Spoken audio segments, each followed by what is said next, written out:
The great throne room of the Zilari Empire was filled with silence. At the center, standing tall and proud, was King Varlin, ruler of 1,000 star systems. His golden armor shone like the sun, and his face held a cruel smile. Before him stood his generals, nobles, and warriors, and next to him was Princess Alira, chained at the wrists. She didn't look like a princess anymore. Her eyes were tired. Her back was hunched slightly from hunger.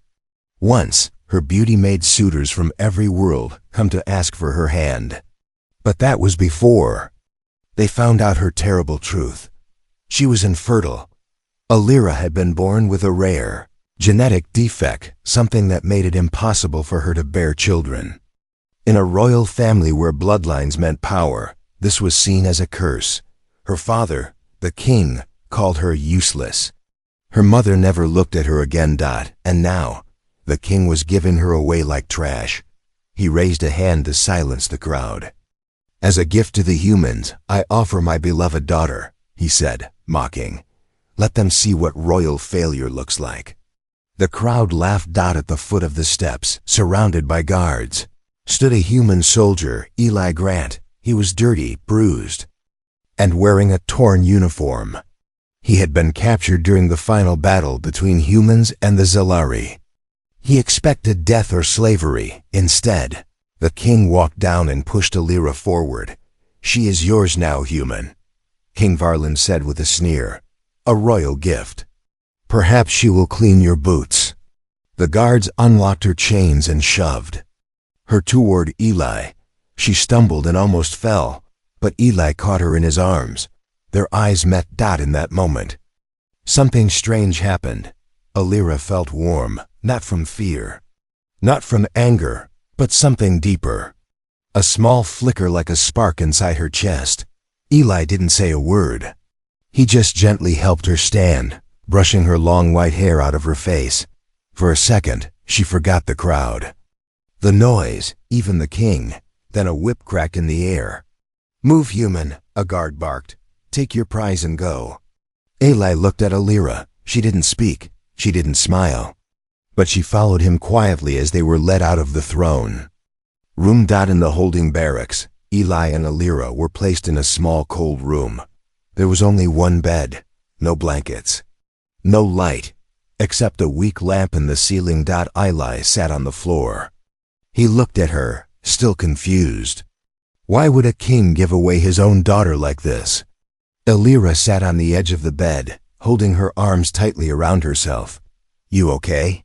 Eli asked, his voice low. She nodded slowly. "You do not hurt." "Any?" "No," he said. "Never." She looked at him with surprise. "But I am gift, slave." "Not to me," Eli said. "You're a person." Alira turned her head away. She had never heard those words before. Not in a long time. She had been treated like a broken object for years. But this human, he was different. Later that night, Eli tried to sleep on the floor. Alira lay on the bed, curled in a tight ball, trembling. Then it began. A strange heat started spreading in her chest. Her skin tingled. Her heart pounded like drums. Her vision blurred. She tried to cry out, but her throat locked up. Her body began to glow faintly, as if something deep inside her had been awakened. Eli woke up to the soft sound of her breathing changing. He rushed to her side. "Alira, what's wrong?" She looked at him, her eyes glowing with blue light. I don't know." Her hands went to her stomach. A strange warmth was building there. It didn't hurt, but it was not normal. "Help me," she whispered. Eli lifted her up gently and held her close. Her body felt hotter than it should, and her skin shimmered with soft energy. Then, her glow stopped. She passed out in his arms. He stared at her, shocked and worried. He had seen many things in war, but nothing like this. Something was changing inside her. Far above them, in the shadows of the palace, a royal medic watched through hidden monitors. He gasped. He ran to the king's private chamber. "My king, you must see this. What is it now?" Varlin growled. The medic showed him the readings from the princess. Her body is reacting. Like it's healing itself. The dormant womb genes are active. She might not be infertile anymore. The king's smile vanished. What? The medic nodded. Somehow. The human may have triggered it. She's changing. The king's eyes turned cold. That human may have just awakened an heir. Elira opened her eyes to silence. Not the cold, echoing silence of the palace halls, but a soft, unfamiliar quiet. There was warmth under her back. A thin blanket covered her. For a moment, she thought she had died. Then she heard breathing. Slow, calm. Human. She turned her head and saw Eli sitting on the floor watching her. You're awake, he said gently. Her voice was barely a whisper. I thought I was gone. You passed out, he replied. You were glowing, Elira blinked. I remember something inside me. Burning. He reached out carefully, offering her a metal cup. Water? She took it with trembling hands. As she drank, she realized her senses felt sharper. Her skin felt different, more alive. I've never seen anything like that, Eli said, watching her closely. Do you feel okay now? She nodded slowly, then shook her head. No, I feel too okay.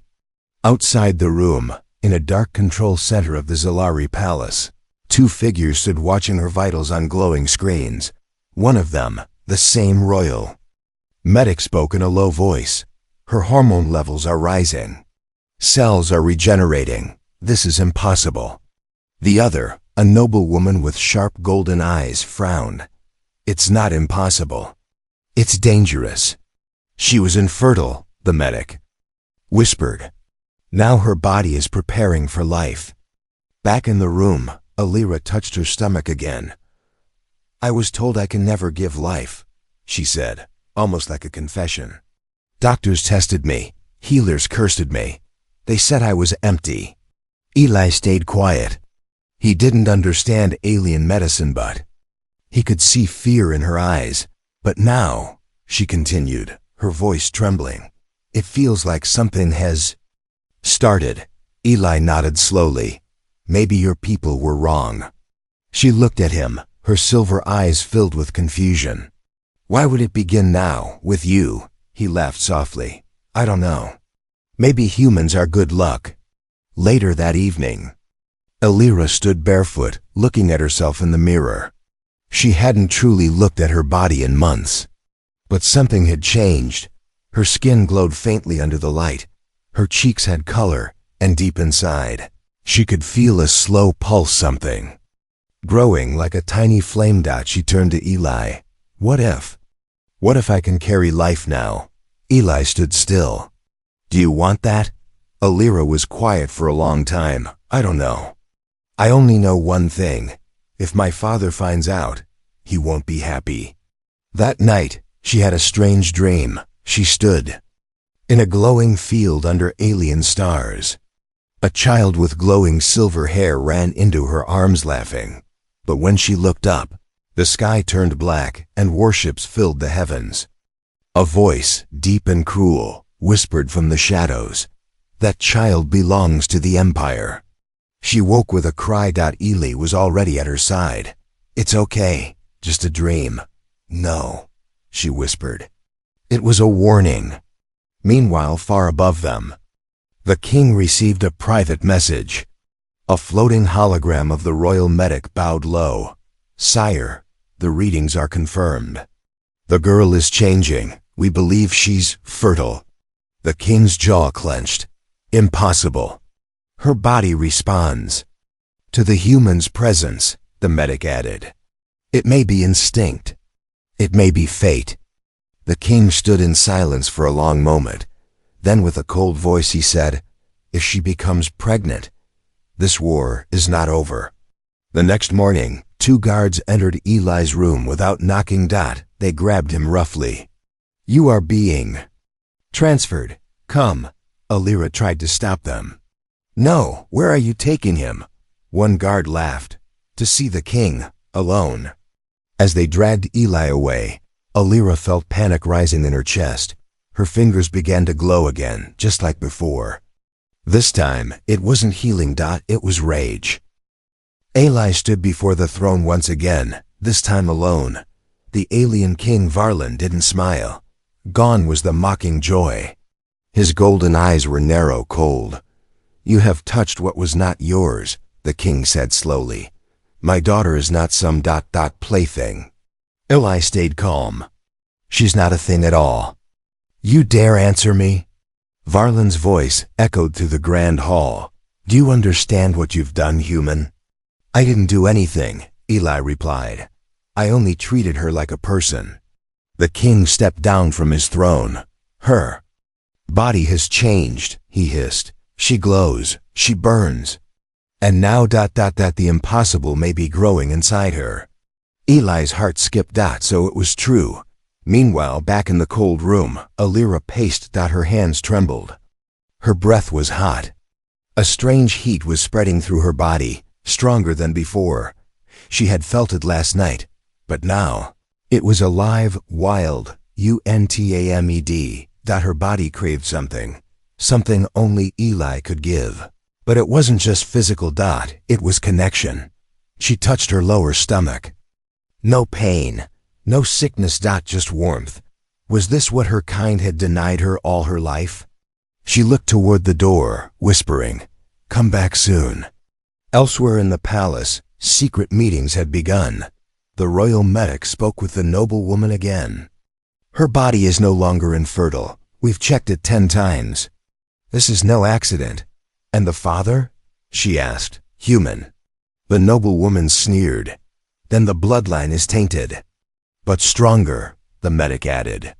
"Her vitals are more stable than any royal we've seen." "Too stable," she muttered. Back in the room, Alira's skin burned, not in pain but desire. Her heart beat faster. Her breath came in sharp gasps. She didn't understand it at first. But deep in her instincts, she knew her body was in heat. Something ancient inside her had awakened, and it responded to Eli alone. Her hand pressed against her chest. Why now? Why with him? Then the door opened. Eli returned. She rushed to him, but stopped halfway. He looked shaken. "The king knows," he said. "He suspects you're pregnant." Alira stared at him, lips parted. "And?" "He said the child, if it's real." Alira's face turned pale. No, he can't." That night, Alira couldn't sleep. The warmth inside her wouldn't fade. She sat near Eli, her eyes glowing softly. "I think I'm changing because of you," she whispered. Eli looked at her gently. "Do you want to?" She nodded. "I don't know how. But I feel alive when you're near." Their fingers touched. A soft spark danced between them. Suddenly, the air around her shimmered. The glow in her chest grew stronger. She leaned forward, her voice trembling. "If I'm truly carrying life, then it's yours." Eli didn't move away. He only whispered, "Then I'll protect both of you." But outside, a shadow moved. A spy had been watching through a crack in the wall. He slipped away into the palace. Halls headed straight for the king. The spy knelt before the king, breathing hard. "I saw them," he said. "The human and the princess. They touched." She glowed. She said, "The child is his." The hall fell silent. King Varlin's hands curled into fists. "She carries a child?" he asked. "Yes, sire," the spy whispered. "She believes it. And the glow, just like our ancestors described, it's real." The king's face twisted into pure anger. This human was meant to be a joke. He shouted, "A punishment. And now he has touched royal blood?" He turned to his general. "Bring the human to the pit, quietly, and prepare a public execution." "But sire," the general hesitated. Varlin's voice dropped to ice. "No half-blood child will sit on my throne." In the dark of their room, Alira sat beside Eli, their hands gently linked. She felt calmer. The heat in her body was no longer burning. It had settled into something peaceful. Like a seed had taken root. "I dreamed again," she said softly. Another nightmare? Eli asked. No, this time I held the child. And you stood beside me. We were safe. Far from here, Eli smiled. Then we'll make that dream real. But before she could speak, the door slammed open. Guards rushed in. Eli stood, ready to defend. The lead guard raised a baton. By royal order, the human is to be removed. Why? Elira screamed. He is accused of polluting the royal line, the guard replied. Elira's hands lit up with a fierce white-blue glow. Touch him, and I burn you to ash. The guards froze, shocked. Elira's eyes were glowing brighter than ever. The room shook slightly with her power. But behind her, Eli stepped forward. No, let them take me, he said. What? I won't let them hurt you. If I fight, it makes things worse. For you, for the baby. Elira's voice broke. You don't even know if the child is real. I don't need proof, Eli said. I feel it. They dragged him through the palace, chains around his hands. He didn't fight, but in the shadows, someone was watching. An old servant of the royal house, who once raised Elira when she was small. She saw it all, and she whispered to herself, the old blood rises again. Elira stood alone, trembling. They had taken him, the heat in her body returned, but now it came with cold fear. She looked in the mirror. No more waiting, she said aloud. I am not a cursed girl anymore. She went to the metal panel in the wall, pulled it open, and behind it were her old clothes. Hidden long ago when she was cast aside, royal armor, a small dagger, and a map of secret tunnels under the palace. She breathed deep. I'm coming, Eli. In the deep underground cells, Eli sat alone, but he wasn't afraid. He closed his eyes. He could still feel Elira's warmth on his hands, that strange energy, that glow. If it was real, if life had started inside her, then he had to survive. For her, for their child, but outside his cell, footsteps echoed. Heavy, slow, final. The king himself walked in, followed by guards. Varlin stood before the cell. I should crush you, he said. But I want to see your face when your child dies inside her. Eli stood up, calm, angry. You'll never touch her. The king laughed. She belongs to me. You were just an accident. Eli looked straight into his eyes. Then this accident will end your empire. The secret tunnel beneath the palace was cold, dark, and silent. But Elira moved quickly, her feet light and her heart racing. She knew the path. It was shown to her long ago by her old maid, in case the king ever throws you away, she'd whispered. And now, it was the only way to reach Eli.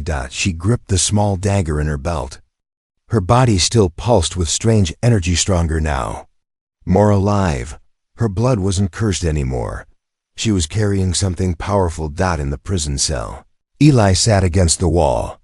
Two guards stood at the door, watching him carefully. He heard footsteps, one set, soft and fast, then crash. A shockwave hit the door. Both guards were thrown to the wall. Smoke filled the air. And through it stepped Elira, her eyes glowing like stars. Get up, she said, breathless. We're leaving. Eli stood, stunned. How did you? I don't have time to explain. The tunnels lead to the old hangar. You planned this? No, she said. But I'm done waiting to be saved. They ran together through the winding path beneath the palace, past rusted doors, broken wires, and bones of long-dead rebels. Behind them, alarms started to ring. The king knew, on the palace rooftop. King Varlin watched the red lights flashing across his empire. He clenched his fists. Stop them, now. His warships lifted into the night sky. Elira and Eli reached the underground hangar. Dusty, old, half-forgotten. One ship remained, a sleek black cruiser from her mother's side of the family. Still intact, she pressed her hand to the scanner. The door hissed open. Inside, lights flickered to life. The engine hummed. You can fly? Eli asked. I was trained to rule. Of course I can fly. They strapped in. The hangar doors began to rise, but laser fire exploded outside. Royal guards had found them. The ship shook as shots hit the walls. Alira gripped the controls. Hold on. The ship blasted upward straight through the ceiling. Dust. And fire exploded behind them. In space, 5 royal warships turned to chase. They're escaping. A voice crackled over comms. Do not destroy them, the king ordered. I want the child alive. Inside the cruiser, alarms blared. They're on our tail, Eli shouted. I see them. Alira twisted the ship between asteroid rocks. Hold the rear turret. Eli jumped into the gun seat. The controls felt strange, but his military instincts kicked in. He aimed and fired. Royal ship exploded behind them. 3 more closed in. This baby better come with a manual, he muttered. Alira smiled through the stress. Just don't miss. For 20 minutes, they flew through the stars, dodging missiles and blasts. Their ship took a hit. Sparks flew. We can't outrun them forever, Eli said. We don't have to, Alira said. We're almost there. We're a neutral zone, a free planet. They can't follow us there. The stars shifted, and a large green planet came into view. Prepare for jump. She shouted. Back in the palace, King Varlin stared at the screen as his daughter's ship vanished into hyperspace. Where did they go? He barked. The royal officer gulped. Into neutral space, my king. We cannot legally enter. The king turned away, face dark. I don't care. That child will not be born. On the free planet, the cruiser landed in a quiet valley under pink skies. Locals watched from a distance, curious but not unkind. Eli stepped out, helping Alira down the ramp. She leaned on him, tired but smiling. We made it, he said. Now, she whispered. Then she placed his hand gently on her belly. Feel that? He did. A soft movement. Alive. Real. He looked at her in awe. It's true, she nodded. And the galaxy isn't ready for what comes next. The free planet of Talsera was calm, with soft winds and skies that shifted from blue to pink. Ile and Alira found a home in a quiet village near the hills. The people there were neutral, a mix of many species. No kings, no armies. Just peace, but peace never lasts. One evening, Alira sat on the wooden porch, staring at the sky. Her hands rested on her swollen stomach. The child was close. She could feel it kicking, moving, alive. Ile brought her water and sat beside her. You okay? He asked. She nodded. Just scared. Of what? That I won't be enough. That he'll come. Eli took her hand. You're stronger than any royal I've met, and if the king comes. We fight. She leaned into him. Promise me something, anything. If something happens to me, protect our child. Eli didn't answer with words.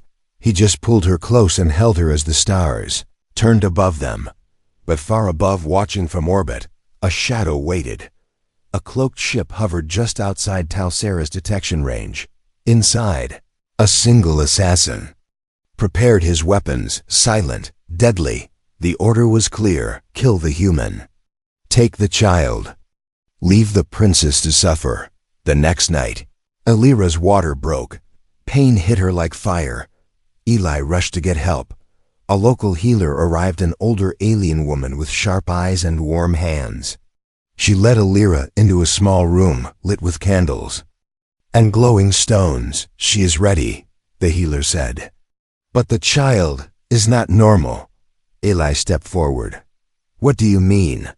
He is strong. His energy. It's unlike anything I've seen. Royal, human, mixed. Can you help her? The healer nodded.